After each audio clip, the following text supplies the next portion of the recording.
He's the head coach of the Los Angeles Chargers. He's Jim Harbaugh back on the program. Coach, thanks for joining us. When's the last time you thought about your Super Bowl here in New Orleans? Yesterday, I was talking to my brother, and we were reliving some of those that week leading up to it, and the game and the power outage, and just some of the different plays. But a lot. I think about it a lot. Almost every it comes up. Where are you going to watch the Super Bowl? I'll be watching it at home. With the family and the kids. It's I wish I was there. That's the thing. Wish I was there with you. Wish we were getting ready, having a Wednesday practice before the game, and but it's still just a great respect that I have for the game, for the NFL, for the two teams that have battled their way and overcome the obstacles to be there. So I'll be watching for sure. Could you find yourself rooting for the Kansas City Chiefs? Yeah, you know what I do is I find myself really at all times. I mean, the Ravens. I'll root for the Ravens if we're not playing them. Now, if we're playing them, then yeah, there's no rooting for the Ravens. But even if it wasn't going to help us, I would still be rooting for the Ravens. But every other game, really college or pro. I mean, in Michigan, I'll root for Michigan. But every other one, I find myself rooting for the team that's playing the hardest as the game is going on. That's pretty much how I look at a football game and root for a particular team. What would Mahomes have to accomplish to supersede Tom Brady, in your opinion? Well, I don't know. I mean, every time you start making those kind of comparisons, they're both great. I mean, they're both great. There's no question that what Patrick Mahomes has done, what Andy Reid has done with that team, what Spags has done with that team, and it's watching this game, I'm really going to be interested in the defenses the most. The Chiefs, their ability to tackle, Dan, on all three levels, the linebacker, the secondary, incredible. Opposing wills, Saquon Barkley, the year he's had, the way that line has blocked, and then Vic Fangio, the impact that he's had on the Eagles defense. I mean, that's it's going to be a tremendous matchup, and I think you're going to see it on the defensive level as much as any. It's amazing. Spags isn't a head coach. He's an incredible coach, and everybody in that game is it's nothing but respect, Dan. All right. So, what was your defensive philosophy against the Chiefs and Mahomes? Yeah, it was to contain. Play the first play as well as we could. And he's got that ability to extend the plays too. So you have to plaster in the secondary. You have to stay with and do your best to not give him the look that he is incredible at. He is incredible at finding the man zone look, and then you have to tackle and cover, and you got to play good. But he's an incredible player. Talking to Jim Harbaugh, the Chargers head coach. I don't know if there's this seismic shift, but we saw it with Justin Herbert, Jalen Hurts, Josh Allen. Less passing. Their quarterback rating goes up. There's a little bit more running involved in this. So was that a conscious decision on your part? Because Justin Herbert threw 100 fewer passes this year, but his QBR was higher.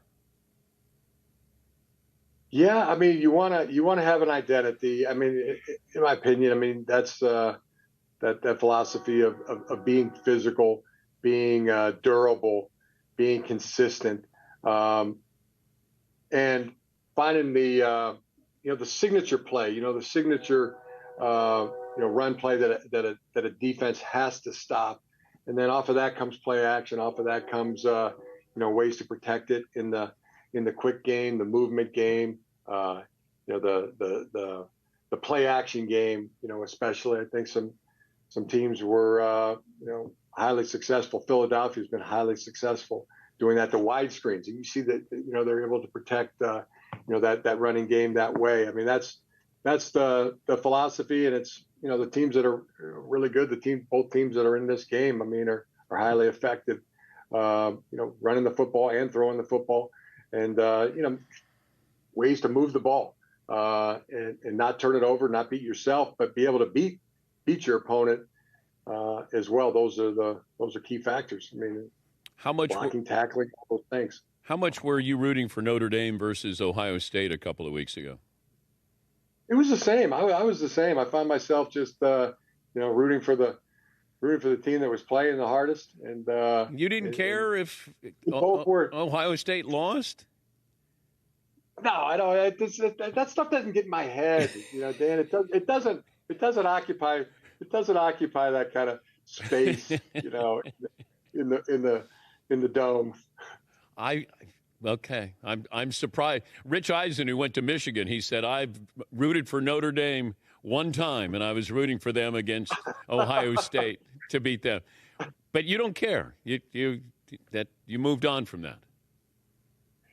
Yeah, I mean, I look for the competition, and I think people make a mistake. I think they make a mistake in their life. Coaches make a mistake of letting a certain school or opponent or a rival get in their head, occupy space, have that running around. I mean, main thing is take care of yourself. I mean, you got a team that you can coach. You got a team that you can do everything in your power to make better, and attack that.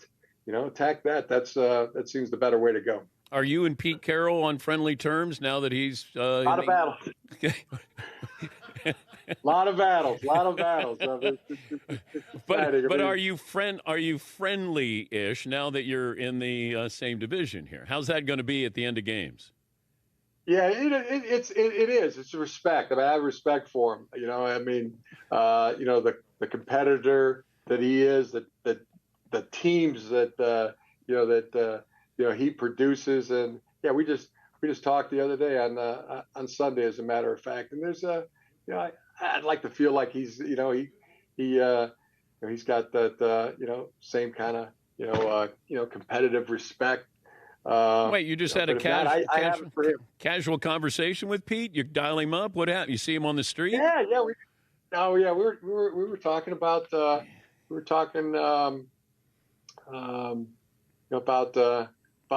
about coaches. He's putting his staff together, and get a few recommendations from folks that I had coached with before. But that was good. That was the, hey man, here we go again.